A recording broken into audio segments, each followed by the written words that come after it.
where we work with the logic of teleology and goals and say sometimes the patient is in trouble because of what he is doing.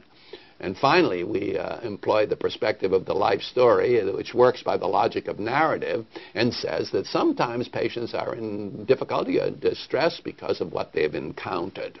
These are the perspectives of psychiatry, and you can see that they are intended to speak to the sense of the nature of the problem.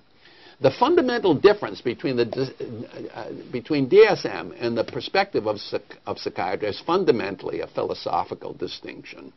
DSM really runs and has run as a field guide and really as the stimulating question on an epistemological issue. How can we have confidence in our diagnostic impression? And the assumption there was you should be reliable about your diagnosis and maybe validity will follow. How it will follow and what course you will say is not described. The perspectives of psychiatry runs on an ontological question that should come before the epistemological question. And that says, what exists given what we now know as psychiatrists? What can we think exists? And the assumption that we had was, and have, is be intelligible as psychiatrists first. The explanations will follow as your intelligible ideas are challenged and refined. So, we think the approach should be a classification that we can use the DSM criteria, but should shape itself up according to ideas that separate what a patient has from the conditions which are clearly what a patient has from conditions that represent what the patient is, behaviors that a patient's due to behavior being what they're doing, what the patient is doing, excuse me, and the conditions which are best understood by the life story and represent expressions of things which have derived from what the patient encountered. We have that little mnemonic that springs up out of this. It wasn't planned, but it just came out of it, of Hyde. Let me go over these things because I want you to see that they really have a heuristic value, and that is what really is needed now and needs to be placed in the armament of a psychiatrist.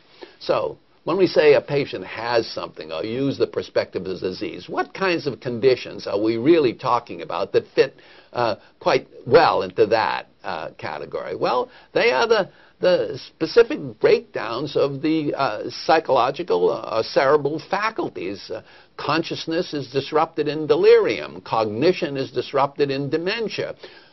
Memory is disrupted in Korsakoff syndrome. Aphasia is the disorder of language. Bipolar disorder is that interesting disruption of the affective system such that it runs independently of the experience and the cognitive state. And schizophrenia, that interesting disorder in which perceptual, executive, integrative functions are disrupted. I leave an et cetera there because I don't believe that we even know all the different diseases that may turn up, and there are others, and I'm not trying to be completely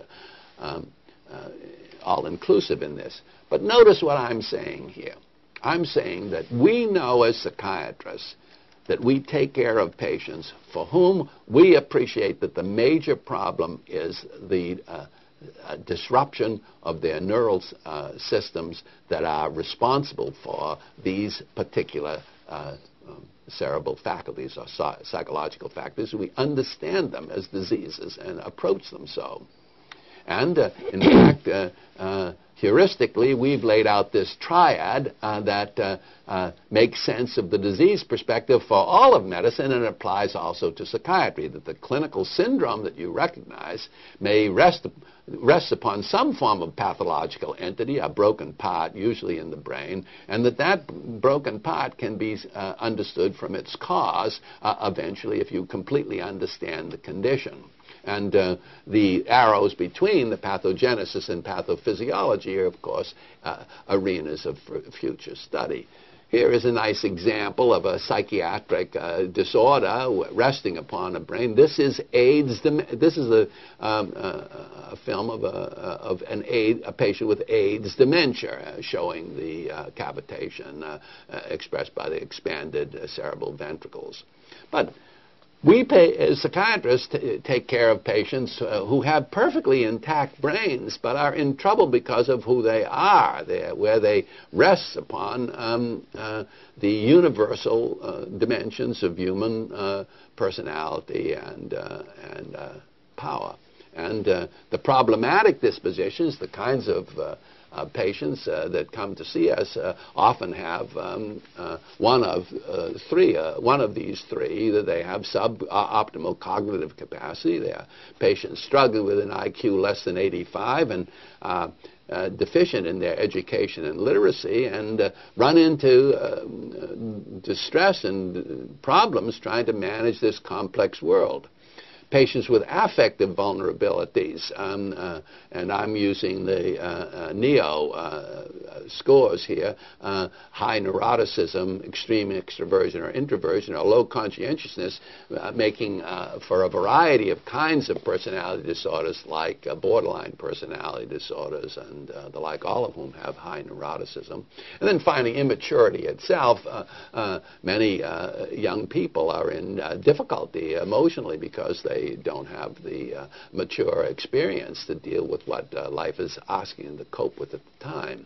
And this also has a dimensional, the dimensional perspective has an operational triad that tries to bring up what we need to study when we're dealing with such patients, need to study and bring forth through research. And it says that the response of distress, usually of depression, anxiety, and the like, can be understood by a person with a vulnerable potential, provoked by things which are happening in their life at the time, like being asked to manage a heavier teaching or learning load when they're psychologically, cognitively vulnerable. Here is the Eysenck four-quadrant approach, comparing the introverted-extroverted group against the unstable-stable of the neuroticism group. And our psychiatrist, Joe Bienvenu here, has demonstrated that, in fact, social phobia is not so much is certainly not a disease of the brain, but rather is a psychological problem that derives fundamentally from individuals that, for the most part, are unstable or strongly neurotic, but strongly also introverted people, where those blue things fall into place into that upper left-hand quadrant. Some patients are coming to see us, as we said, because of what they're doing, and we recognize a whole variety of behavior disorders as psychiatrists. Some of those behavior disorders come from deranged innate drives, such as the paraphilic disorders, or some sleep disorders, or some eating disorders. But some of the disorders come from overpowering acquired drives, as we say here, the alcohol dependent, the heroin dependent, the nicotine dependent. Some patients have problems in behavior because of their social beliefs that have taken the form of persistent preoccupations, overvalued ideas, and sometimes role search.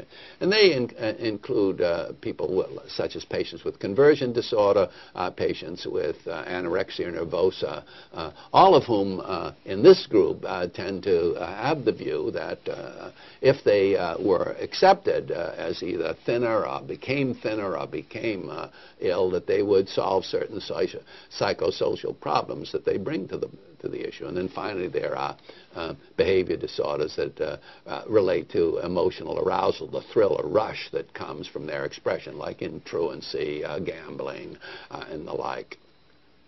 We have a heuristic triad here, in which we say for many of these patients, the issue is a choice, but a choice that is being pressed by either physiological drives